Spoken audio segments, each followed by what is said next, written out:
Olá pessoal, tudo bem com vocês? Aqui é o professor Gustavo, mais uma vez gravando essa aula no momento de isolamento social que estamos passando.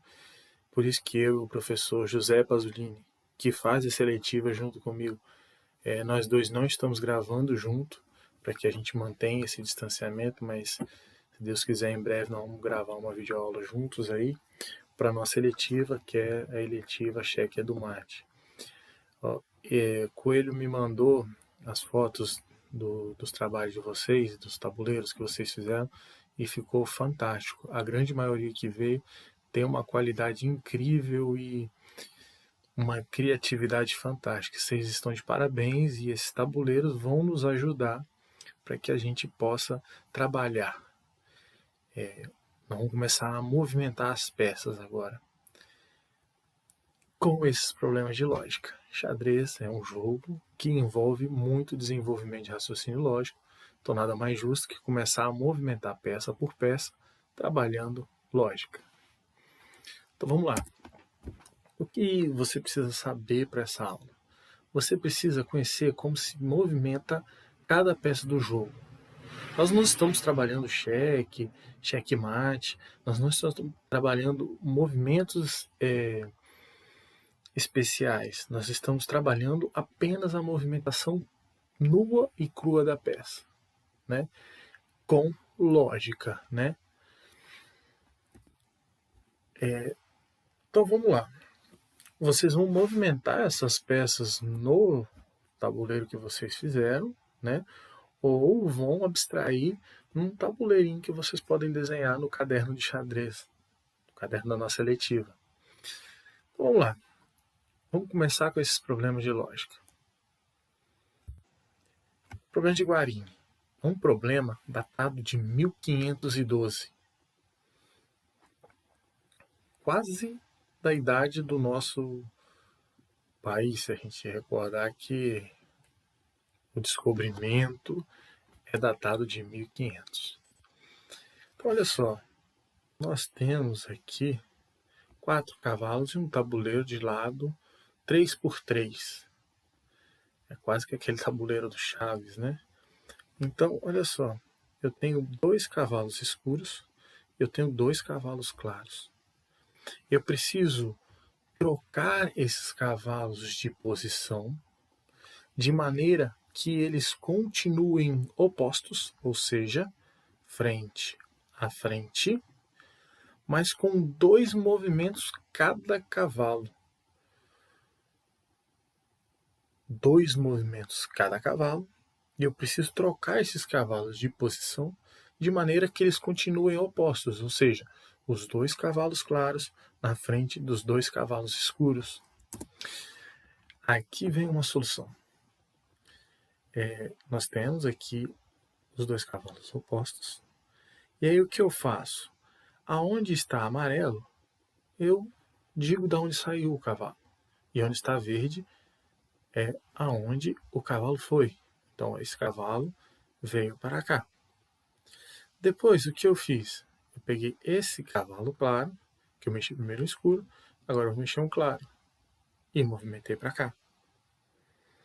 Agora eu pego o cavalo escuro que está aqui em cima e movimento ele para essa casa, sempre movimentando o cavalo em L, em qualquer direção, mas tem que ser L, ou em pé ou deitado.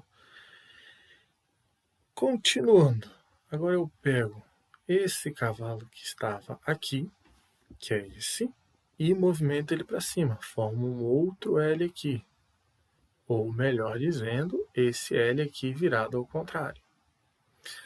Então eu fiz um movimento cada cavalo até esse instante.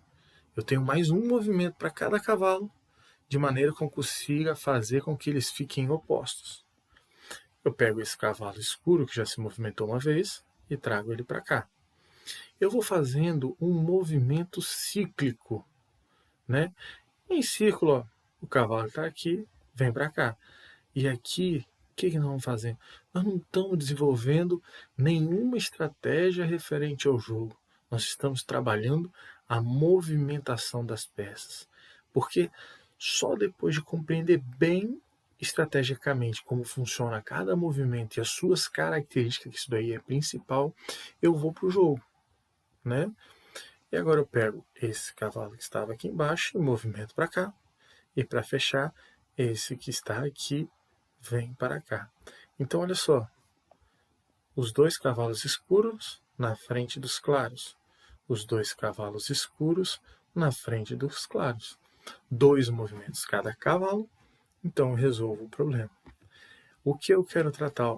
Temos um L aqui assim, que é a movimentação do cavalo. Temos outro L nesse sentido aqui, onde está passando a marcação. Temos outro L nesse sentido aqui, mais um L aqui, mais um L aqui. E o cavalo, nós estamos observando que o cavalo salta sobre as outras peças, sobre os outros cavalos, mas ele pode fazer isso porque nós vimos lá na história, xadrez tudo é interligado, que o cavalo é o soldado mais bem treinado. Então ele pode saltar sobre os outros e ele pode andar-se num movimento totalmente diferenciado das outras peças, um movimento que não é linear. Por quê? Porque ele é o soldado mais bem treinado. Então esse problema foi criado em 1512. Problema de Guarini. Aí eu coloquei um tabuleiro maior para ficar brincando aqui, mas eu acho que já dá para começar a compreender, né? Trabalhar o pensamento nosso aplicado apenas na movimentação das peças, sem se preocupar com outras características do jogo. Se a gente constrói a base bem sólida na aprendizagem do jogo de xadrez, daí para frente vai se tornando cada vez mais fácil. É como a matemática. A gente precisa aprender as operações básicas muito bem, para só depois avançar. Não é à toa que a nossa eletiva mistura o esporte, a ciência, xadrez, com a matemática. Depois, tem um outro problema que vai falar sobre a volta do cavalo. É um problema muito famoso, em que inclusive matemáticos estudaram, né? Então, olha só, consiste em fazer o cavalo dar uma volta por todo o tabuleiro. A gente está pensando, professor, esse tabuleiro tem lado 4 e 4, só 16 casas. É porque nós vamos gradativamente. Vamos pegar um tabuleiro pequenininho. Esse 1 e esse 0 vão indicar a passagem do cavalo. Ele está no 0, ele vem em L e vai parar na casa 1.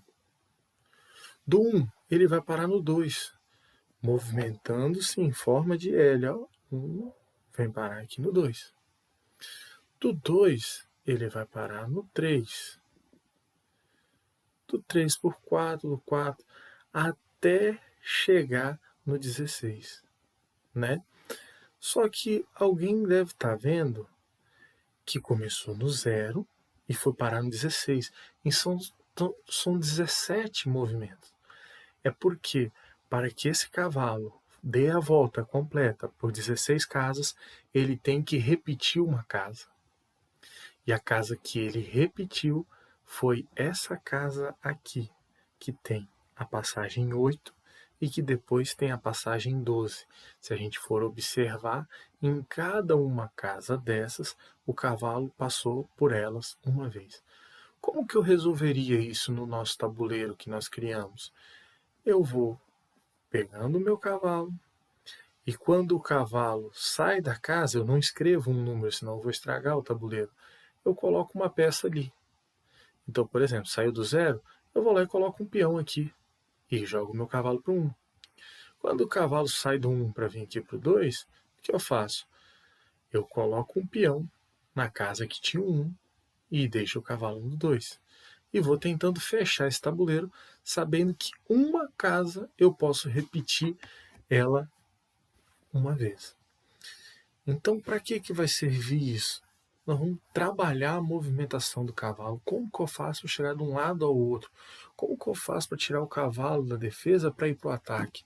Eu já tenho uma construção sólida, como ele se movimenta, e por isso que na hora do jogo, na hora de construir estratégias sobre o nosso jogo, sobre o nosso estilo de jogo, né, sobre o que a gente quer sobre ele, aí nós temos bem formados isso aqui.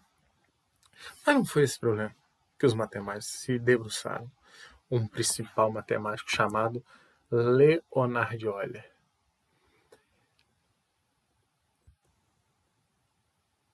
O problema original ele consta do cavalo andar sobre as 64 casas em 64 lances, sem repetir nenhum. Não é um problema simples. Então, olha só, em vez de colocar números aqui nessa solução, eles fizeram a movimentação do cavalo. Então, ó, o cavalo ele inicia aqui, vem, se movimenta em L e vai parar nessa casa aqui. Daqui ele sai se movimentando em L, ó, as 3 casas, e vira para o lado. Vem parar nessa casa aqui. Então ele vai buscando passar por todas as casas do tabuleiro, uma vez, e em 64 lances ele fecha todas elas. Como que eu faço isso? Posso colocar uma pedrinha quando o cavalo passar pela casa e vou colocando o cavalo na casa que ele cair. Do lado de cá tem uma outra solução que apresenta-se ser uma solução mais fácil de decorar.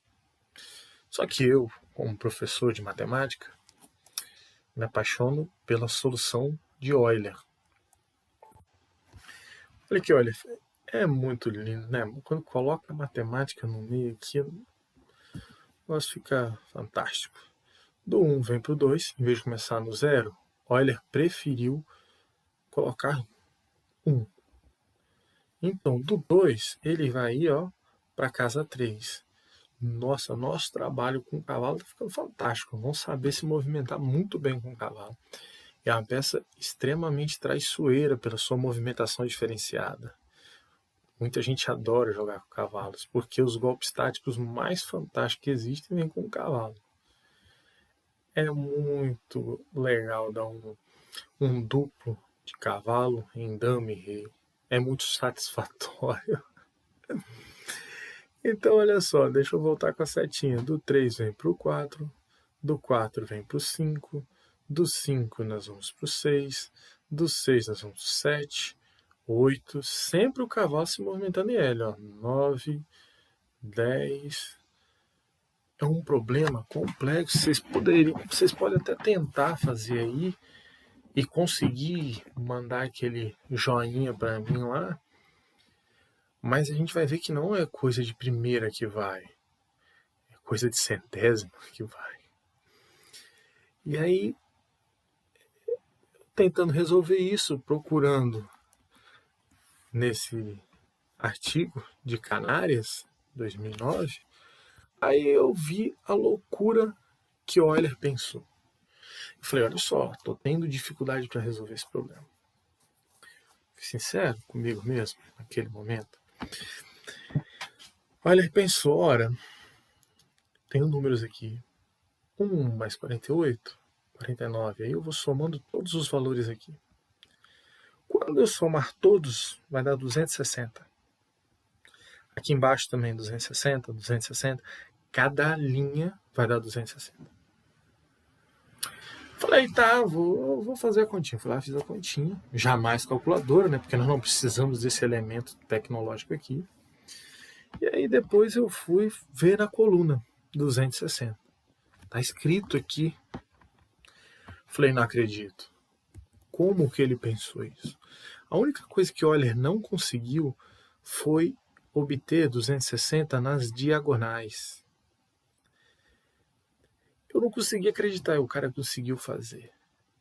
Matemática é fantástico, muito fantástico. Então forma um quadrado semi-mágico, que é uma resposta que Euler encontrou para esse problema aqui.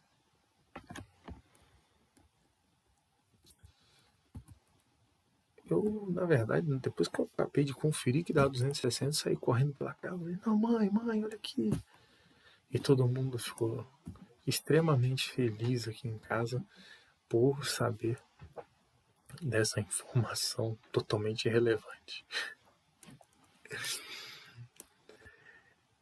Agora, gente, vamos falar sobre problemas de dominação.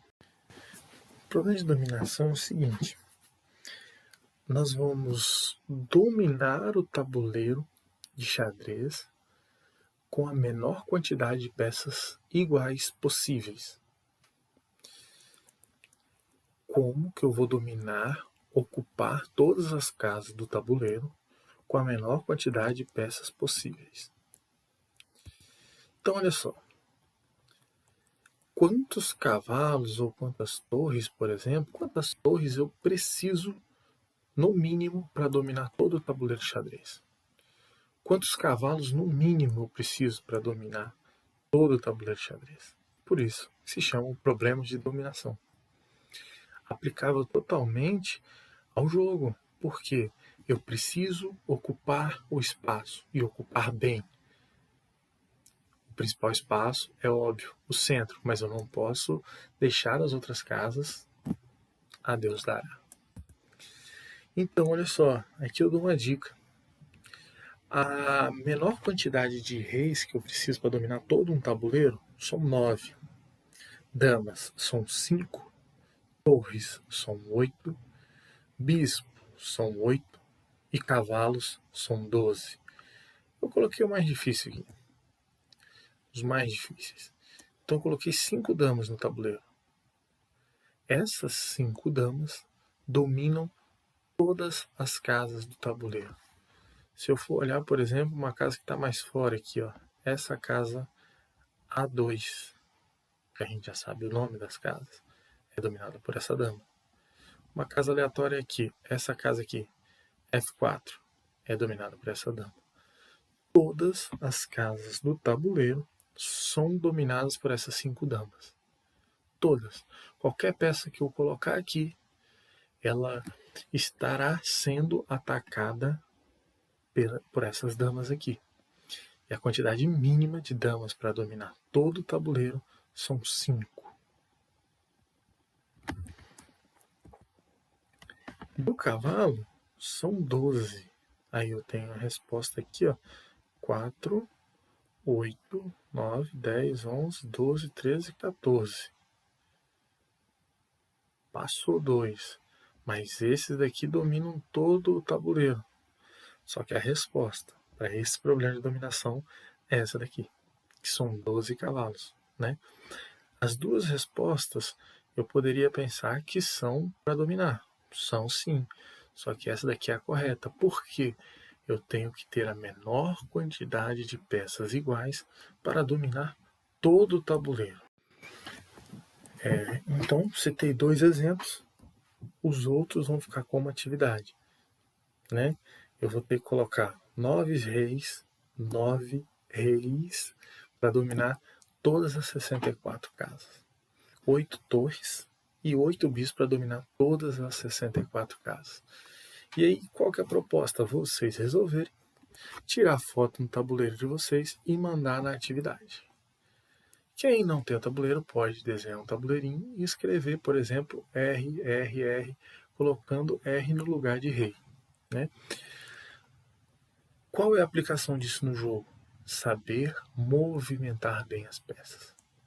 Saber olhar as 64 casas relacionando com o movimento da peça. Sem se preocupar com movimentos especiais, checkmate, domínio de centro, que aqui nós estamos trabalhando o domínio do tabuleiro e o domínio da movimentação das peças. Agora, tem dominação e tem independência, né? Como que são os problemas de independência? É meio parecido com dominação. Só que independência eu tenho que colocar a maior quantidade de peças iguais, de forma que nenhuma ataque a outra. A maior quantidade de peças iguais, de maneira que nenhuma ataque a outra. A maior quantidade de peças que eu consigo colocar de reis são 16, e nenhum vai atacar o outro. 8 torres, 14 bispos, o meu favorito, 32 cavalos, e o mais famoso de todos esses problemas, que é o problema das 9 damas. Como colocar 9 damas no tabuleiro, sendo que nenhuma ataque a outra. Então vamos lá, vamos dar continuidade. Como era famoso, eu descobri na hora. Não são 9 damas, são 8 damas. Eu dei uma pausazinha, corrigi, porque não só por ser famoso, mas pela lógica. São 8, como a dama se movimenta em retas, e são 8 linhas e 8 colunas, se eu coloco uma nona, uma vai atacar a outra. Né? Então já corrigimos aqui. Então vamos lá. O problema da dama, que é o mais famoso, que eu acredito que o resto eu vou deixar para vocês. Ó. Eu vou deixar o resto para vocês.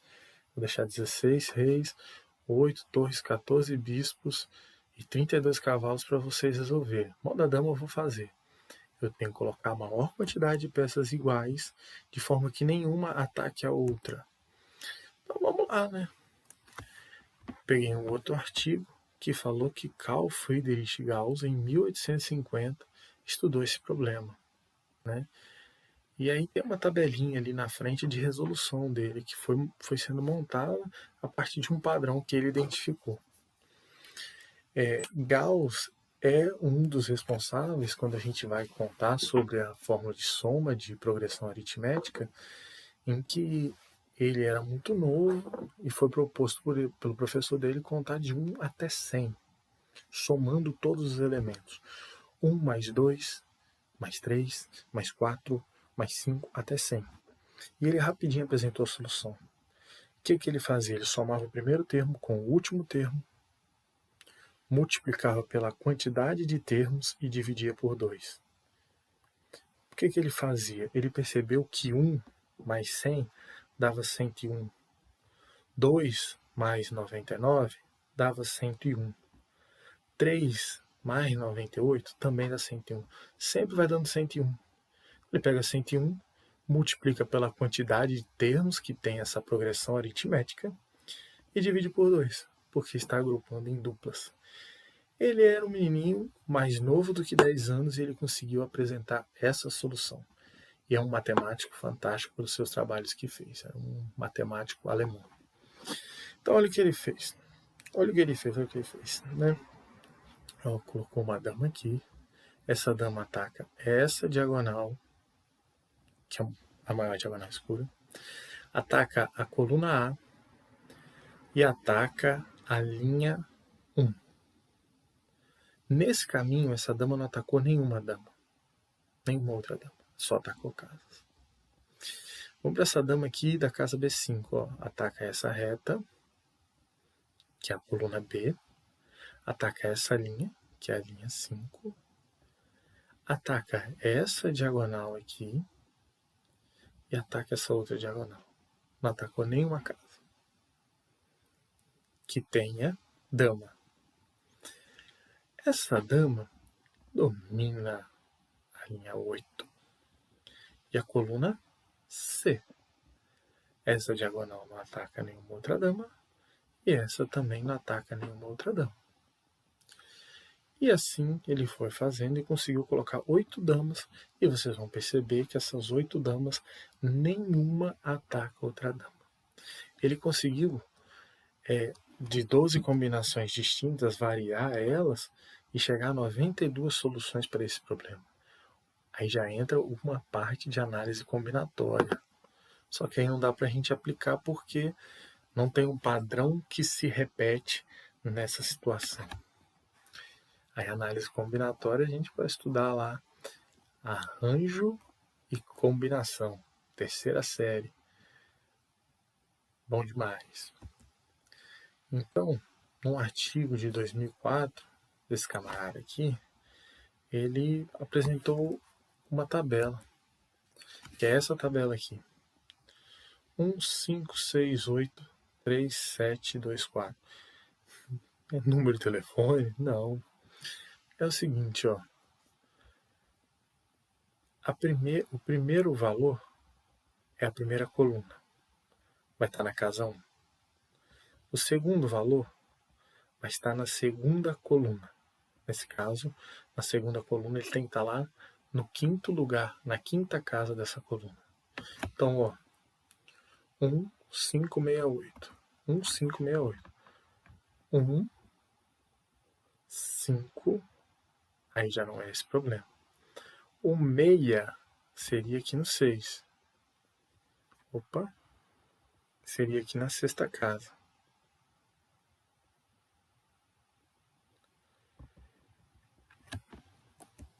Tem um erro aqui. 1568. Essa parte aqui realmente está errada. Eu tinha esquecido. Tinha um resultado que estava errado aqui. E era esse. Porque 5 e 6 estão um do lado do outro. Não vai ter como funcionar. A gente pode olhar toda a tabela. O único valor que está errado é esse 6. Eu não tive competência para pesquisar para ver qual foi o erro desse daqui. Se eu não me engano, era jogar o 8 para cá e o 6 para cá. Era alguma coisa nesse sentido. Eu vou fazer o teste e vou colocar na PNP de vocês para justificar isso daí, o que aconteceu. Mas foi um erro de digitação aqui, tá? Deixa eu pegar o outro. 1683. 1683. 1, 6, 8. Aí na próxima eu venho pro 3. Aí eu vou colocando dama, né? 1683. Aí eu vou para os próximos. 7, 4, 2, 5. Então eu volto aqui, opa. 7, 4, 2 e 5. Então, tipo, o primeiro número, primeira coluna. O segundo número, segunda coluna. Terceiro número, terceira coluna. E assim por diante, né? Vamos olhar um outro aqui. 1746. 1, 7, 4, 6. Esse problema, ele é 1, 5, 8, 6. 1, 5, 8, 6. 1, 5. Já descobrimos. Nem vou precisar olhar a tabela. Então, ó, o 8 veio no lugar do 6. Então, os próximos seria 3, 7, 2, 4. Opa! Então, vamos lá. 3, 7, 2, 4. Como matemática tudo tem lógica, é maravilhoso, né? A gente consegue provar se a gente acertou ou se a gente errou.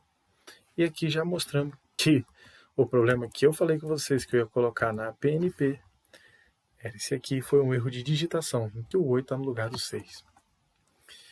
Então, gente, para fechar, porque esse daqui era realmente a última parte, eu gostaria de citar que eu tô com a camisa da Casa do Xadrez de Minas, do professor Júlio Lapertosa. É sem dúvida, o maior professor que eu já tive contato de falar de xadrez escolar, que é Júlio Lapertosa. Tem vídeos fantásticos na internet sobre ele, eu ganhei essa camisa dele. Eu gostaria de falar isso aqui. E gostaria de também falar que o meu presente de aniversário que eu queria, eu consegui ganhar aqui, o meu pendrive. Ainda não vou citar quem me deu o problema não, mas daqui um dia, quem me deu o rei, mas daqui um dia eu falo com vocês. Gente, vou mandar as atividades para vocês. Só é para trabalhar a movimentação das peças. Quanto ao professor Júlio, ele ensinou alguns pré-jogos enxadrísticos, como, por exemplo, o Jogo da Velha, como, por exemplo, a Batalha de Reis, eu aprendi com ele, que seria fantástico a gente jogar com essas peças. Só que na internet eu não descobri algum jogo, algum programa que dê para a gente jogar só com essas peças reduzidas. Então, pelo fato de não termos esse elemento na internet e de não dispusermos de um momento específico devido ao nosso tempo de isolamento social, nós não vamos trabalhar esses pré-jogos enxadrísticos agora. Mais para frente nós vamos ensinar. Não precisa ser um excelente jogador para poder jogar esses jogos pré-enxadrísticos. Você vai aprender a movimentar as peças. Gente, espero que vocês tenham gostado. Boa atividade para vocês. Fiquem com Deus e até a próxima. Agradecer ao professor José Pasolini, que me ajudou a elaborar o conteúdo dos slides. Valeu, galera. Fiquem com Deus. Boa noite. Bom dia ou boa tarde.